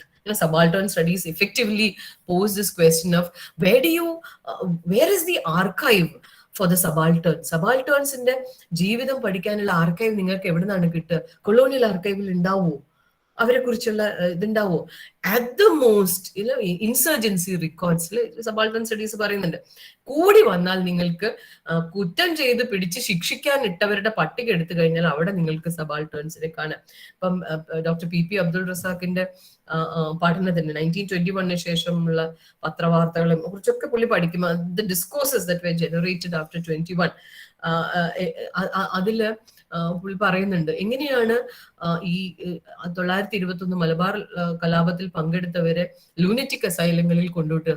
കാരണം എന്ന് വെച്ചാൽ ഭ്രാന്തായിരിക്കുമല്ലോ അല്ലെ, മരിക്കാൻ തയ്യാറായി പോവാന്ന് പറയുന്നത് തന്നെ ഭ്രാന്താണ്. പിന്നെ ഇവരെ ഒതുക്കാനുള്ള ഒരു മാർഗം എന്താണ്? ഇവരെ ഭ്രാന്താശുപത്രികളിലേക്ക് എത്തിക്കുക എന്നുള്ളത്. അപ്പൊ അങ്ങനെ ഒരു how this whole trajectory of who is in and who is out, and how do you look at this in person and how do you look at that out person. ഇങ്ങനെ പലതും കാണാൻ നമ്മളെ സഹായിക്കുന്നത് ഈ ഒരു സന്ദർഭമാണെന്നുള്ളത് നമുക്ക് മനസ്സിലാക്കാൻ പറ്റും. അപ്പൊ ഇങ്ങനെ നമ്മൾ എന്ത് മെത്തേഡാണ്, എവിടെയാണ് നമ്മൾ സബാൾട്ടേൺസിന്റെ ആർക്കൈവുകൾ കിട്ടുക, നമ്മുടെ മെത്തേഡ്സ് എന്താണ്? Do we have A method for picking up people who have been out, in, out, the binary ആണ്, who's in and who's out of history. Do we have a method for picking them up? അതുകൊണ്ടാണ് subaltern studies മെമ്മറിയെ കുറിച്ച് പറയുന്നത്. Memory എന്ന് പറയുന്നത്, memory is extremely subjective അല്ലെ. ഇന്ന് പറയുന്നതായിരിക്കില്ല നാളെ പറയാം. നാളെ അയാൾ വരുമ്പോഴേക്കും എന്റെ കുടുംബത്തെ പറ്റി ഇത്തിരി കൂടി നന്നാക്കി ഞാൻ പറയട്ടെ. So my memory tomorrow four you as a researcher coming to look at my memory will be different from what I said yesterday. So memory is extremely subjective. History അത് സമ്മതിക്കില്ല. റാങ്ക് കേട്ടിട്ടുണ്ടെങ്കിൽ നമ്മുടെ പൊതിരെ തല്ലി പുറത്താക്കും. അപ്പം so subaltern studies says that memory is an anti-historical device. ചരിത്രം അതിന്റെ തികഞ്ഞ സാങ്കേതികത്വത്തിൽ അനുവദിക്കാത്ത, പുറത്താക്കിയിട്ടുള്ള ഒരു ഡിവൈസ് ആണ് മെമ്മറി എന്നൊക്കെ പറയുന്നത്. So who is in, who is out? What are the methods available for you to bring people in? Are positivism methods enabling you to put people in, or is it actually creating a situation where so many people are out? പുറത്താക്കപ്പെടുന്ന അവസ്ഥയാണ് ഉണ്ടാവുന്നത്. Also quantitative data, നമ്മുടെ ആർക്കൈവ്സിലെ ഡാറ്റയൊക്കെ തന്നെ പലപ്പോഴും quantitative data ആയിട്ട് നിൽക്കുന്നതാണ്. How many, which year to which year, ഇങ്ങനെ പറയുമ്പം ഈ ക്വാണ്ടിറ്റി നമ്മൾ അളക്കുമ്പം പലപ്പോഴും നമുക്ക് qualitatively what actually happened, how did they look at this whole question, എങ്ങനെയാണ് ഇത് സട്ടിലായിട്ട് വർക്ക് ചെയ്തിട്ടുണ്ടാവുക, ഇതിന്റെ അകത്ത് ഈ പ്രശ്നങ്ങൾ എങ്ങനെയായിരിക്കും വർക്ക് ചെയ്തിട്ടുണ്ടാവുക തുടങ്ങിയിട്ടുള്ള. ഇപ്പം മലബാർ കലാപത്തിനെ കുറിച്ച് നമുക്ക് പൊതുവെ അറിയാവുന്നത് ഇപ്പോഴത്തെ എറണാകുളം മാപ്പിളമാരും അപ്പുറത്ത് ബ്രിട്ടീഷുകാരും പിന്നെ ലാൻഡ് ലോർഡ്സും ഒക്കെ. ലാൻഡ് ലോർഡ്സ് ഓടിപ്പോകുന്നു, ബ്രിട്ടീഷുകാർ ഇവരെ അടിച്ചമർത്താൻ ശ്രമിക്കുന്നു. ഈ അപ്പുറം ഇപ്പുറമുള്ള രീതിയിൽ മാത്രമേ നമ്മൾ ഡാറ്റ കളക്ട് ചെയ്യുന്നുള്ളൂ എന്നുള്ളതാണ്. പക്ഷെ ഇന്ന് ഒക്കെ വന്നിട്ടുള്ള ഇപ്പൊ ഷംഷാദ് ഹുസൈന്റെ പഠനം, മലബാർ കലാപത്തിന്റെ അതിൽ പങ്കെടുത്തവരുടെയൊക്കെ ഓറൽ ടെസ്റ്റിമണീസ് വെച്ചുകൊണ്ട് നടത്തിയിട്ടുള്ള പഠനം, അഗൈൻ ഓറൽ ടെസ്റ്റിമണിയാണ്, മെമ്മറിയാണ്. അപ്പൊ അത് വെച്ചുകൊണ്ട് നടത്തിയിട്ടുള്ള പഠനങ്ങൾ പറയുന്നുണ്ട് അവിടുത്തെ സ്ത്രീകൾ പലപ്പോഴും പറയും, ഷോ എന്തൊരു മൊഞ്ചാണ് ഈ ബ്രിട്ടീഷുകാരനെ കാണാൻ, നല്ല നിറം എന്നൊക്കെ പറഞ്ഞിട്ട്. അപ്പൊ ഇറ്റ് ഇസ് നോട്ട് ഇൻ അപ്പുറം ഇപ്പുറം. പലപ്പോഴും ഇവരുടെ ഡിസയേഴ്സോ ഇവരുടെ താല്പര്യങ്ങളോ ഒക്കെ അപ്പുറത്തും പോയി നിൽക്കുന്ന, ഇല്ല ഈ അപ്പുറം ഇപ്പുറം എന്ന് പറയുന്ന ഈ ബൈനറി അലിഞ്ഞു പോകുന്ന.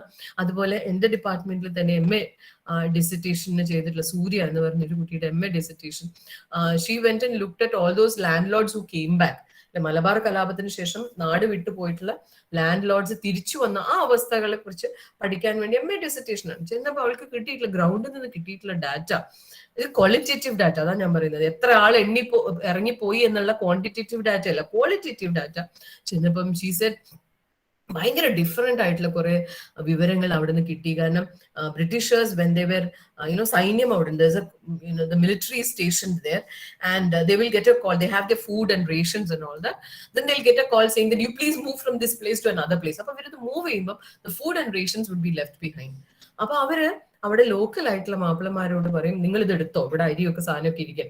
നമ്മുടെ മൈൻഡിൽ എന്താണ്, അപ്പുറത്ത് എറണാടൻ Mappilas on one side, the British on the other side. This binary where we have created these monolithic versions of history. So that actually breaks when you see that the British were actually helping. വേറൊരു data അവൾ കൊണ്ടുവന്ന് അവിടുത്തെ local മാപ്പിളമാര് ചില ഇല്ലങ്ങളിലൊക്കെ പുരുഷന്മാർ ഓടിപ്പോയിട്ട് സ്ത്രീകൾ ബാക്കിയായിട്ടുള്ള ഇല്ലങ്ങളുണ്ട്. അപ്പൊ അവിടുത്തെ local മാപ്പിളമാര് തന്നെയാണ് ഈ സ്ത്രീകളെ കടത്തൊക്കെ കടത്തി വിട്ട് സെക്യൂർ ആക്കിയിട്ട് അങ്ങോട്ട് വിടുന്നത്. So this whole notion of the landlord, the Namboothiri landlord on one side and the Ernadan Mapla on the other side, all these binaries actually break if you actually go into those qualitative data. But we have not seen it because our methods have not allowed us, have not permitted us to look at qualitative data. So ideally, we start out with our own questions.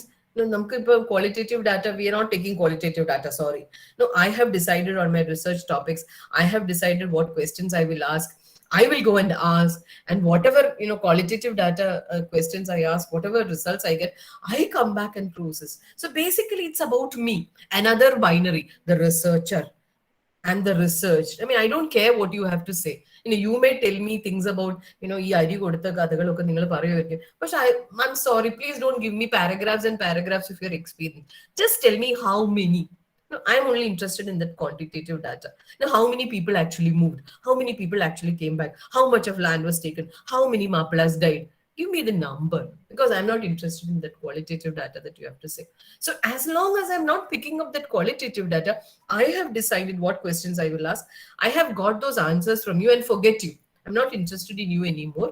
ഞാൻ ഇനി ഈ data process ചെയ്ത് എന്റെ thesis submit ചെയ്യുകയും ചെയ്യും. So basically, researcher becomes a supreme. If you look at all our investigations, historical investigations, I am supreme because I am part of an institution. I have read these many books. I have taken a course in research methodology. I am the supreme element in this research. I mean, forget you. Even though the title of my thesis says that it is a research on you, you are nowhere in this thesis. It's me, and me. So the binary of the researcher versus research, it is a superior researcher who is important in this whole process of research. So if you look at the whole process of research itself, you find innumerable binaries that are there. Researcher, research, so many of these binaries. So I'm sorry. So if you look at these binaries, for example, look at this. If you can see the slide, I hope I would just want all of you to just look at this slide, even if you're not looking at the other slides. I mean, look at these kinds of binaries. I've just picked up a few of the binaries that are there. Private sphere and public sphere. Which sphere what is a private sphere? It is a home, and everything else outside the home is a public sphere. And what is this public sphere? Government, law, culture, religion, whatever. Everything else that comes out. So that is the public sphere. Now, woman versus man. You can't even think of in between spaces. Now we are talking about queer histories, right? Same-sex love in India by Salim Kidwai and Ruth Vanida. You're talking about how queer, different kinds of sexualities lived from the ancient period. That's an excellent book. It is from the ancient period to the modern, up to Gandhi, I think. Talking about, queer histories. But we were not allowed to do that. As far as we were concerned, history only had men and women. No in-between spaces of, different sexualities and different gender identities. It was either emotion or rationality. Only now we are able to write a history of emotions. Please don't bring your emotion into this. We are talking about rationality, enlightenment, rationality. All we are interested in are the rational actions that people engaged in. So we are not looking at that. And what is significant? E.H. Carr discusses this. So many people cross the Rubicon River, but only when Caesar crosses the Rubicon River, we take it as a fact. നമുക്കൊന്നും പനി വന്നാൽ ആരും ശ്രദ്ധിക്കില്ല. E.H. Carr പറയുന്നുണ്ട് ട്രോട്സ്കിക്ക് പനി വന്ന കാര്യം. After Lenin who എന്നുള്ള ചോദ്യത്തിൽ സ്റ്റാലിൻ ആണോ ട്രോട്സ്കി ആണോ? അപ്പൊ ട്രോട്സ്കി ഡക്ക് ഹണ്ടിങ്ങിന് പോയിട്ട് പനി പിടിച്ചു. അപ്പൊ അങ്ങനെ പനി പിടിച്ച കാരണം സ്റ്റാലിന് അധികാരത്തിൽ കയറാൻ പറ്റി. And that was decisive in the history of the Soviet union. അപ്പൊ ആർക്ക് പനി പിടിച്ചാലാണ് ചരിത്രം സൃഷ്ടിക്കപ്പെടുക? എനിക്കോ നിങ്ങൾക്കോ കൊറോണയോ പനിയോ ഒന്നും പിടിച്ചാൽ ഒരു ചരിത്രവും സൃഷ്ടിക്കപ്പെടാൻ പോകുന്നില്ല. പക്ഷെ ട്രോട്സ്കിക്ക് പനി പിടിച്ചു കഴിഞ്ഞാൽ അത് ചരിത്രം നിർണ്ണയിക്കുന്നു. അപ്പൊ ഇങ്ങനെ വാട്ട് ഇസ് സിഗ്നിഫിക്കന്റ് അല്ലെ? അപ്പൊ ചില ആളുകൾ മതി നമുക്ക്. അതുകൊണ്ടാണ് അല്ലെ ശൂദ്രാസ് എന്നുള്ള പുസ്തകം നമ്മൾ വീണ്ടും പണിപ്പെട്ട് എഴുതേണ്ടി വരുന്നത്. മ്ലേച്ഛാസിനെ കുറിച്ച് പുസ്തകം പണിപ്പെട്ട് എഴുതേണ്ടി വരുന്നത്. ദളിത് ഹിസ്റ്റോറിയോഗ്രാഫി നമ്മൾ വീണ്ടും പണിപ്പെട്ട് എഴുതേണ്ടി വരുന്നത്. വിമൻസ് ഹിസ്റ്ററി നമ്മൾ പണിപ്പെട്ട് എഴുതേണ്ടി വരുന്നത്. ഇവരൊന്നും ചരിത്രത്തിൽ ഇടം പിടിക്കാൻ കൊള്ളുന്നവരായിരുന്നില്ല എന്നുള്ളതുകൊണ്ട് number of exclusions were generated there. So who is in, who is out എന്നുള്ളത് നോക്കിക്കഴിഞ്ഞാൽ nature versus culture. Culture is actually, culture and civilization. We are bothered about civilization here. Object versus subject. Who is the subject and who is the object? നമ്മൾ ആരെ കുറിച്ചാണ് research ചെയ്യുന്നത്? That is the object of our research. അതിൽ ചെയ്യുന്ന ഞാൻ തന്നെയാണ് പ്രമാണി എന്ന് പറഞ്ഞ്, റിസർച്ചർ ആണ് പ്രമാണി എന്ന് പറയുന്നത്. And we are all winners എന്ന് പറഞ്ഞത്. അപ്പൊ ഇങ്ങനെ നോക്കി കഴിഞ്ഞു കഴിഞ്ഞാൽ in between spaces ഇല്ല. And you find that the right side of the binary, public sphere and activities, politico-military history, it has been about men, it has been about rationality, it has been about culture and civilization, it has been about what the historian thought as the most significant in history. അവിടെ എന്തെങ്കിലും ഒരു നിസ്സാര സംഭവം നടന്നു എന്ന് പറഞ്ഞുകൊണ്ട് അല്ലെ ദളിതർക്ക് സംഭവിക്കുന്നത് അല്ലെ. കേരളത്തിലെ ഒരു വളരെ പ്രമുഖനായിട്ടുള്ള ചരിത്രകാരൻ ഒരു വലിയ കോൺഫറൻസിൽ പറഞ്ഞത് ഞാൻ ഞെട്ടിപ്പോയി അത് കേട്ടപ്പോ. ദളിതരിങ്ങനെ പീഡനത്തിന്റെ കഥയൊക്കെ പറഞ്ഞു വരും, അതൊന്നും ചരിത്രത്തിൽ പെടുത്താൻ പറ്റില്ല എന്നാണ്. It was like shocking to me. അപ്പൊ ഇത് അതുകൊണ്ട് തന്നെ അതൊന്നും പെടുത്താൻ പറ്റില്ല കേട്ടോ. ഐ എം സോറി, ഇതൊന്നും ഇവിടെ they not significant. I mean who is a Dalit anyway? she is not significant to our writing of history. So അവിടുന്നാണ് നമ്മൾ ദളിത് ഹിസ്റ്ററീസിനെ തിരുത്തലുകളായിട്ട് അല്ലെ വീണ്ടെടുക്കലുകളായിട്ട് നമ്മൾ ദളിത് ഹിസ്റ്ററീസിനെ കുറിച്ചൊക്കെ ആലോചിക്കും. So only the right side of the binary was permitted into knowledge making എന്നുള്ള. അപ്പൊ എന്താണ്, what was the result of all this? നമ്മൾ പറഞ്ഞത് എന്താണ്? Objective, neutral, value free scientific histories എന്നൊക്കെ പറയുമ്പോൾ what did we end up with? Numerous subjectivities. Africa ഡാർക്കായി പോകുന്നു, സാവേജ്, ബാർബേറിയൻ, ക്രിമിനൽ, പ്രിമിറ്റീവ്, ഇങ്ങനെയുള്ള വാക്കുകൾ ഇപ്പൊ വിൽ ഡ്യൂറന്റിന്റെ ഒക്കെ പുസ്തകം എടുത്ത് നോക്കിക്കഴിഞ്ഞാൽ ഇതിങ്ങനെ വാരി തൂകിയത് കാണാം. സാവേജ്, ബാർബേറിയൻ, ഈ വാക്കുകൾ it's like strewn all over the place in those textbooks. So there is a very tight construction of who is good, who is bad, who is rational, who is irrational, who is advanced and who is primitive. You can't understand a culture in its own terms. Africans will say, "Idana njangalude reevi, this is our culture. How dare you call us primitive?" അങ്ങനെ തിരിച്ചു ചോദിക്കാൻ പറ്റുന്ന ഒരു കാലം എത്ര കഴിഞ്ഞാണ് ഉണ്ടാവുന്നത്? Only now we are able to talk back. തിരിച്ചു മറുപടി കൊടുക്കാൻ പറ്റുന്ന ഒരു കാലം ഉണ്ടാവുന്നത് ഈ ബൈനറികൾക്ക് അപ്പുറത്ത് നിന്ന് നമുക്ക് സംസാരിക്കാൻ പറ്റുന്ന ഒരു കാലത്ത് മാത്രമാണ്. അപ്പം what happened was that numerous hierarchies, who is superior, who is inferior, who is the other, അല്ലെ, ഞാനിപ്പുറം നിങ്ങൾ അപ്പുറം, നിങ്ങൾ ഇൻഫീരിയർ ആയിട്ടുള്ള അതർ ആണ് എന്റെ, ഞാനിവിടെ സുപ്പീരിയർ ആയിട്ടുള്ള സെൽഫായിട്ട് നിൽക്കുന്നു എന്ന് പറയുന്ന ഇങ്ങനെ ഉള്ള ബൈനറികളുടെ അകത്താണ് നമ്മളുടെ ഒരു ഡിസിപ്ലിൻ ഓഫ് ഹിസ്റ്ററി ഇമേർജ് ചെയ്ത് പോയിട്ടുള്ളത്. And what did we do and how did we do it? ഇത് നമ്മൾ എങ്ങനെയാണ് നടത്തിയെടുത്തത്? നോക്കൂ, എന്റെ മെത്തഡോളജി ഇതാണ്. നിങ്ങൾ എന്നോട് എന്തെങ്കിലും ചോദ്യം ചോദിച്ചു എന്നാൽ ഞാൻ പറയും, this is my methodology, footnote, bibliography, I have followed the methodology, so don't blame me. കുറ്റം പറയാൻ പറ്റില്ല, കാരണം മെത്തഡോളജി ഉണ്ടോന്ന് വെച്ചാൽ മെത്തഡോളജി ഉണ്ട്.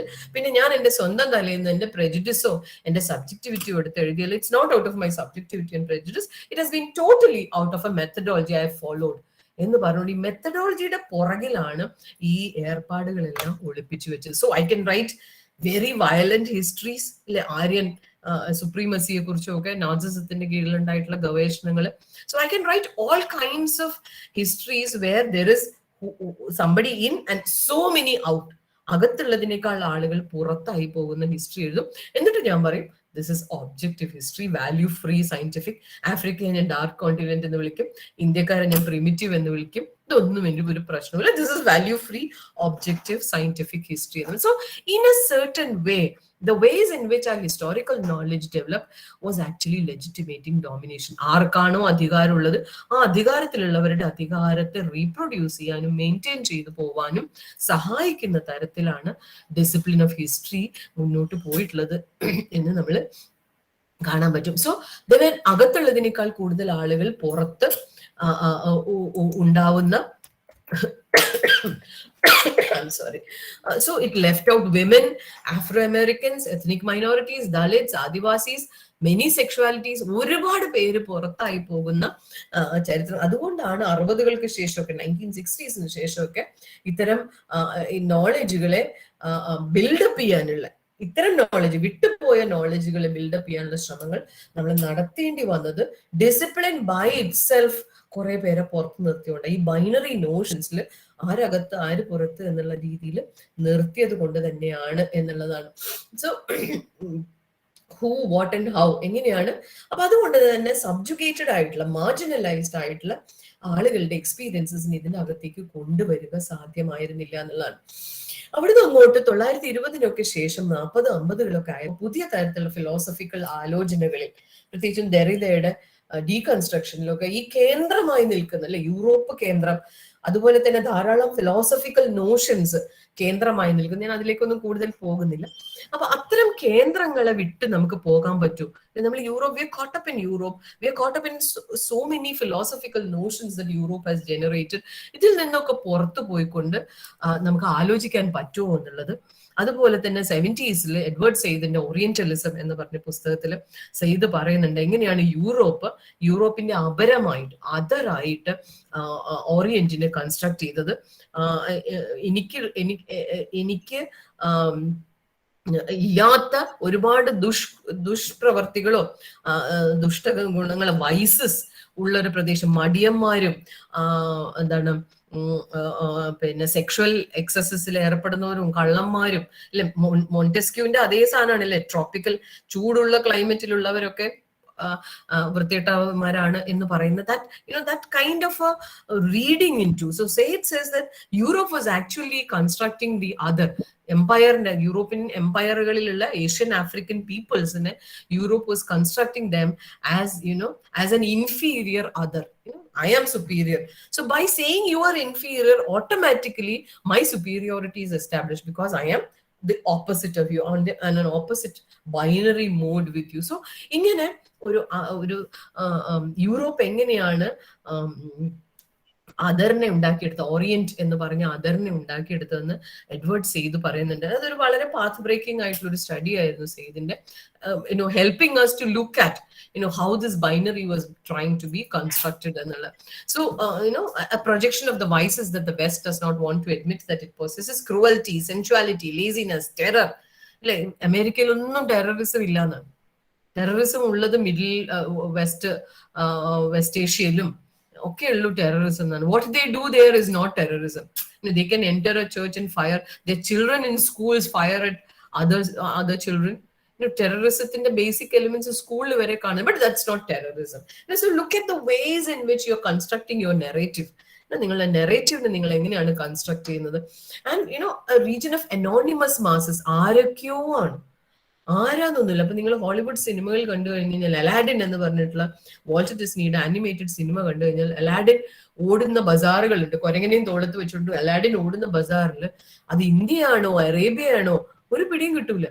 റോപ്പ് ട്രിക്ക് ഉണ്ടല്ലോ, കുഴയിൽ ഊതി കഴിയുമ്പോൾ റോപ്പ് ഇങ്ങനെ എണീറ്റ് പോകുന്നത്, അത് ഇന്ത്യൻ റോപ്പ് ട്രിക്ക് എന്നാണ് പറയുന്നത്. അതൊക്കെ ഉണ്ട് അവിടെ Arabian ബസാറുകളിൽ. So you find that happening on a very large scale. അപ്പൊ ഇത് ഇങ്ങനെ സെയ്ദിന്റെ ഇപ്പുറത്തെ യൂറോപ്പ് അപ്പുറത്തെ ഓറിയന്റ് എന്ന് പറഞ്ഞ ബൈനറി കുറച്ചു കാലം കഴിഞ്ഞപ്പോൾ പോസ്റ്റ് കൊളോണിയൽ തിയറിയിൽ തന്നെ ഇപ്പുറത്തെ ഓറിയന്റ്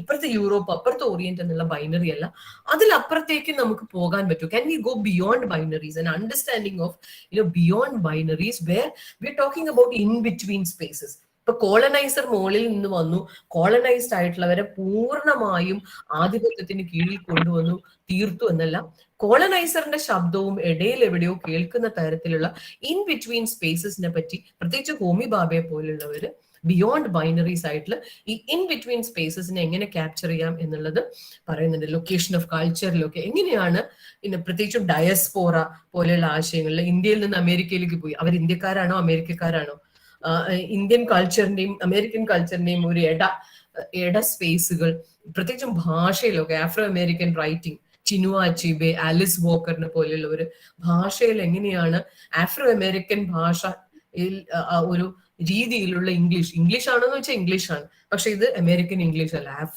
ഞങ്ങൾക്ക് ഞങ്ങളുടെ ഇംഗ്ലീഷ് എന്ന് പറയുന്ന തരത്തിൽ. അപ്പൊ ഇങ്ങനെ ഈ ഇൻ ബിറ്റ്വീൻ സ്പേസസിന്റെ ഒരു possibility which will actually take you away from ഒരു ഭാഗം മറ്റേ ഭാഗത്തിനെ കംപ്ലീറ്റ്ലി സപ്രസ് ചെയ്ത് വിക്ടിംസ് ആക്കി മാത്രം വെച്ചു.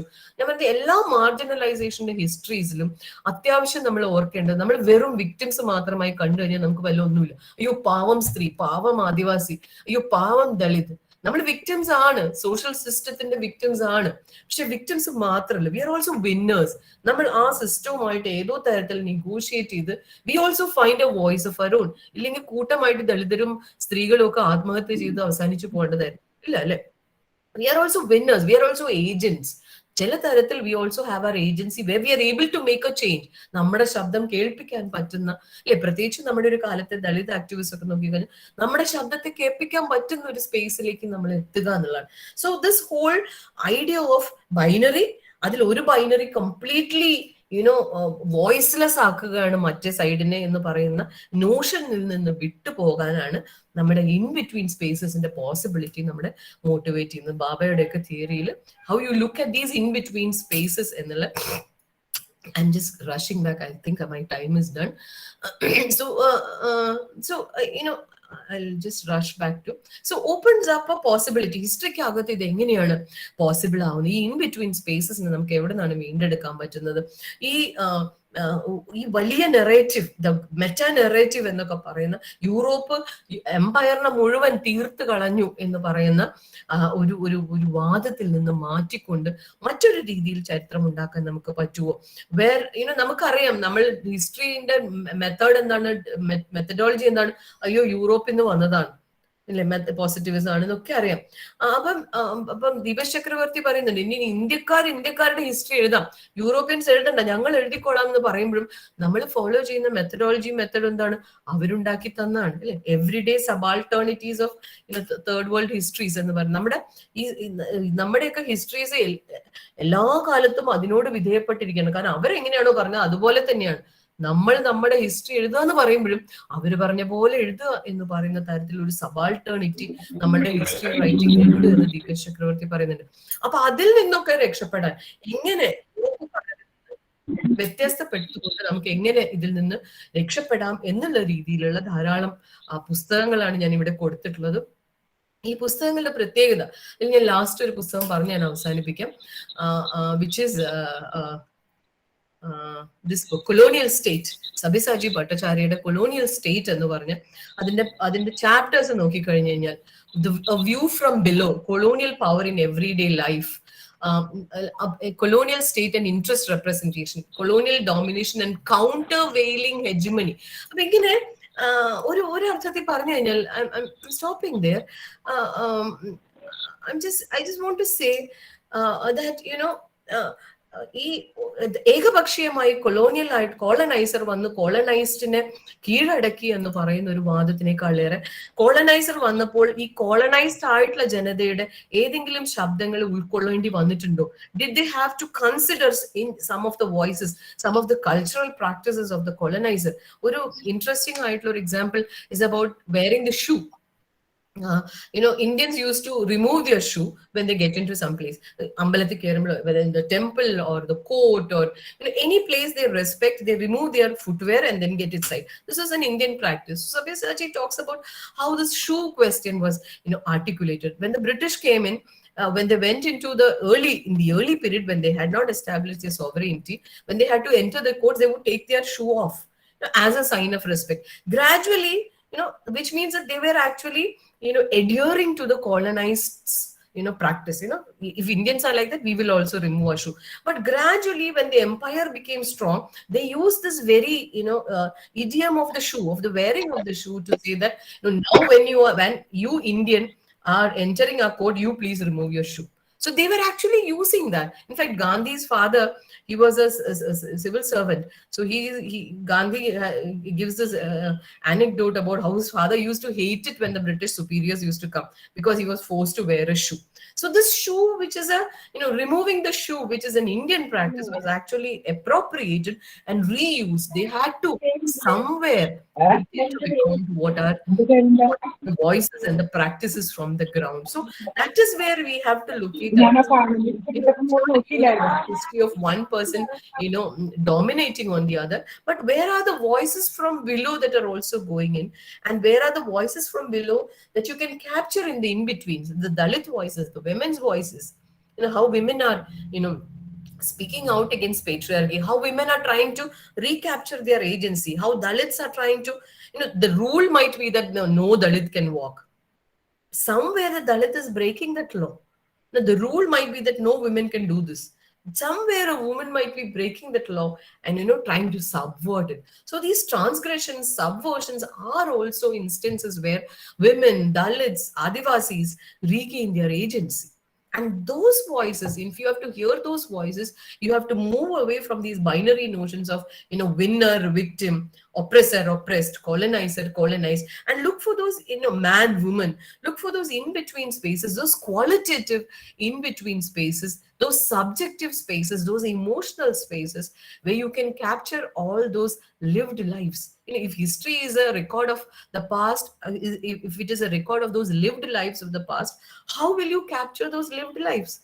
So if you have to effectively capture those lived lives, you have to move beyond the binaries and capture the in-betweens of the past. Thank you so much. I'm very sorry if I've taken more time than I should. Thank you so much for listening to me. Thank you, ma'am. We are so privileged to have you here. Your talk was so informative in the sense that it stimulated us to be more inclusive, to think beyond the binaries and capture the in between. Now, the webinar is open for discussion.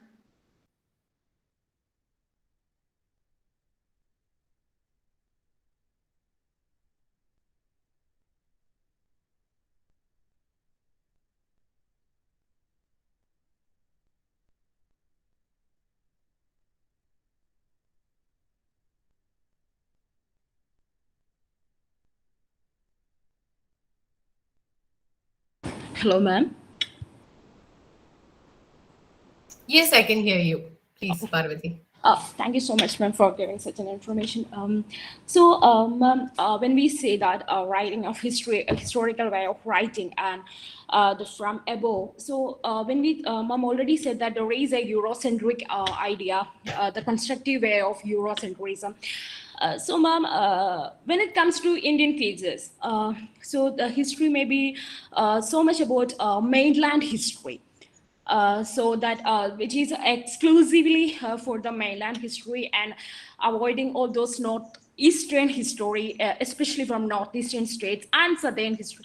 Already historians noted that how the matrilineal system has been excluded from the way of writing.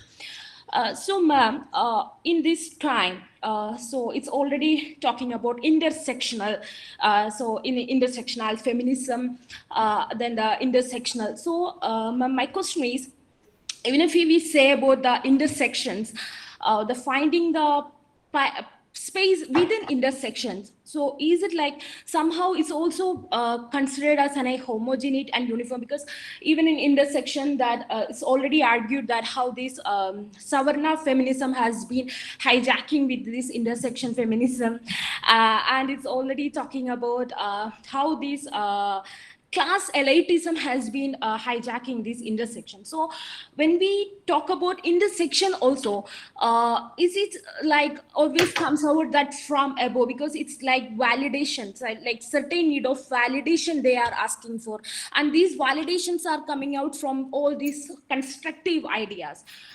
So how to find a actual space in intersection when it comes to historical thoughts? Thank you, Parvati, for that very interesting question. Basically, there is no actual, the final, the truth in history. There are only partial truths in history making. It depends on who is making it. It's actually the process, what you call a subject. I'm sorry.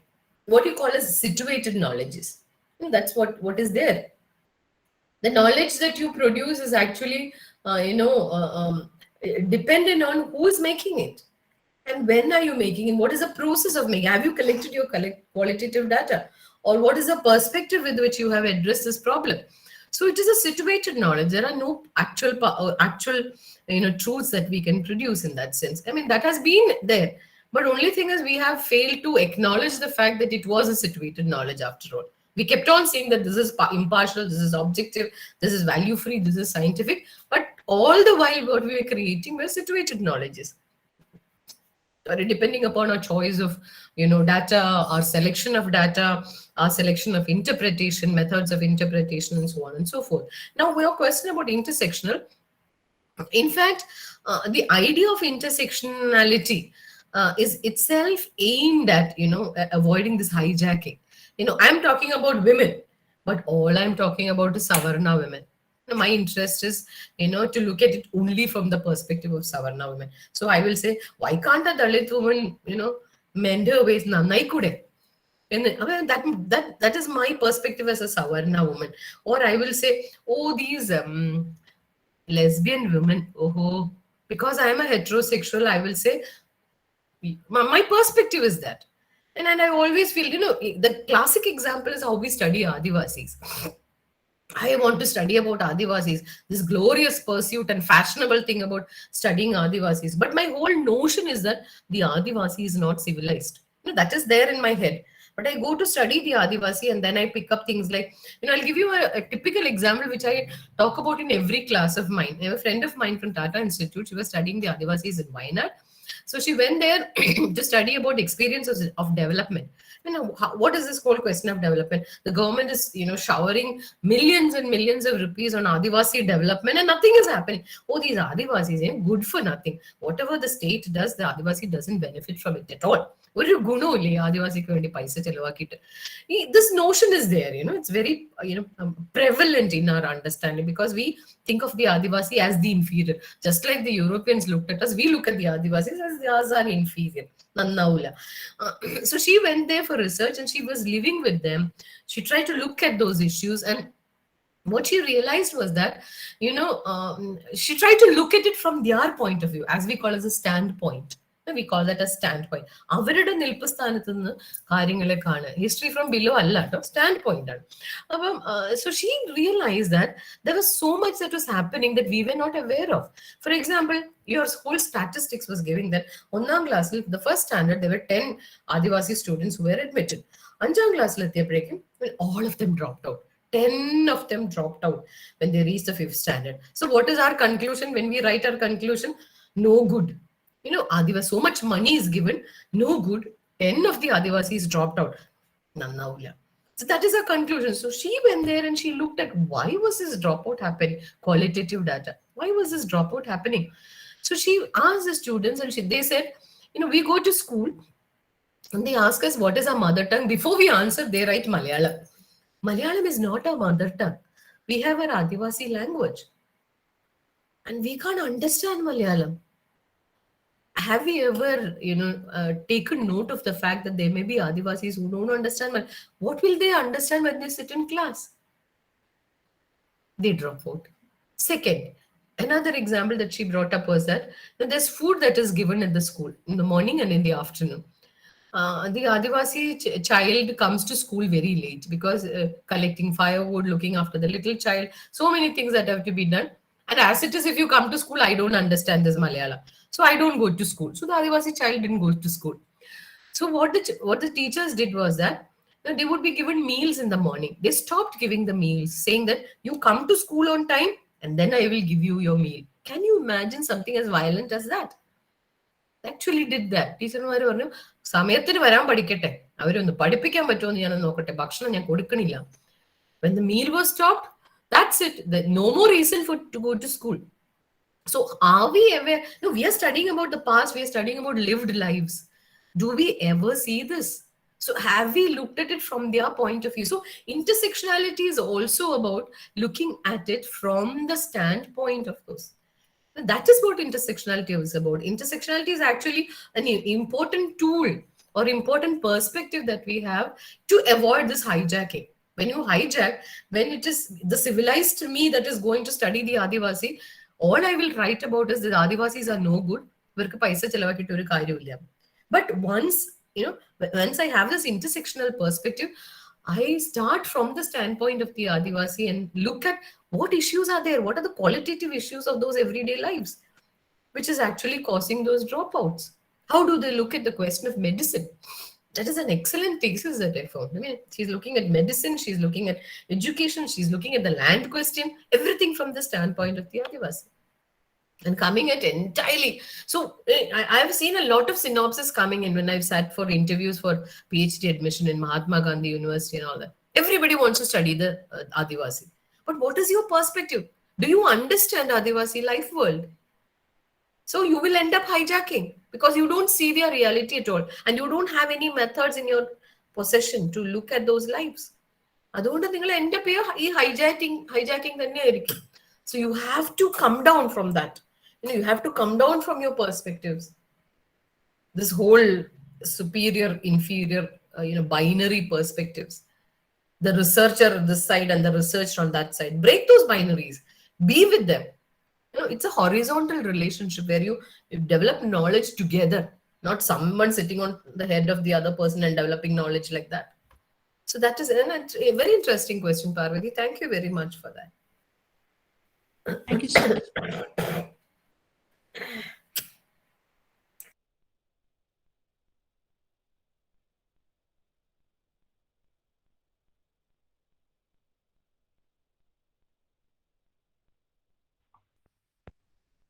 Good morning, ma'am.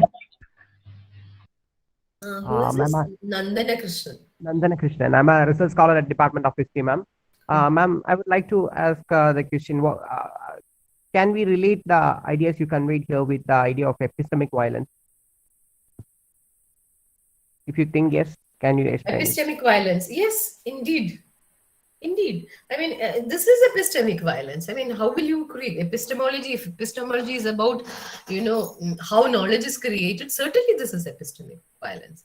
So that's where you make your amends by saying that, you have feminist research methodology now, which is an excellent methodology where feminist standpoint epistemology, where you can actually, what I was talking about was feminist standpoint epistemology when I talked about Adivasis. So that is the only way. Otherwise you continue to do that and you don't even realize I'm saying this especially because I've seen synopsis coming. There was one synopsis on Adivasi medicine. Somebody wanted to grandly study about Adivasi medicine, and the synopsis continuously said the superstitious beliefs of the Adivasis. Who are you to say that it is superstition? That is a lived reality and belief. In fact, the thesis that I was talking about, a woman, Adivasi woman, is quoted as saying she went to the doctor. Her son had an eye ailment. So she went to the doctor. Appa doctor just scribbled this prescription and gave it to her. In 2 minutes, 3 minutes, it was done. So she said, I won't buy this medicine and I'm not going to give this medicine to my son. She said, Yendano, Edano, there is no sharing of life. The Adivasi healer in my hamlet, he will sit with you, talk to you, share your life, qualitative exchanges. And then he will say, this is it. I don't want to, I don't like this way of healing at all. So, it's a binary, doctor this side, patient that side. No, these binaries are extremely problematic. No, unless you break these binaries, teacher, student on the other side. So, research supervisor on this side and researcher on the other side. You have n number of, they're all power relations. Can't we see that? These are all power relations. And there is, that inherent question of power, the thread of power running through knowledge. That's why I'm saying knowledge for power. Knowledge is being used for power in various ways. Be it in our relationships, be it in the way we produce knowledge. So that is certainly, yes, Nandana Krishna, you're very right. Thank you, ma'am.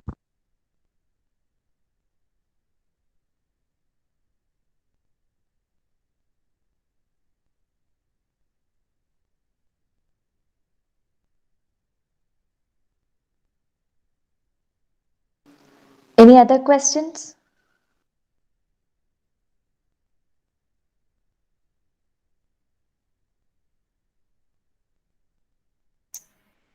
I guess there are no more questions.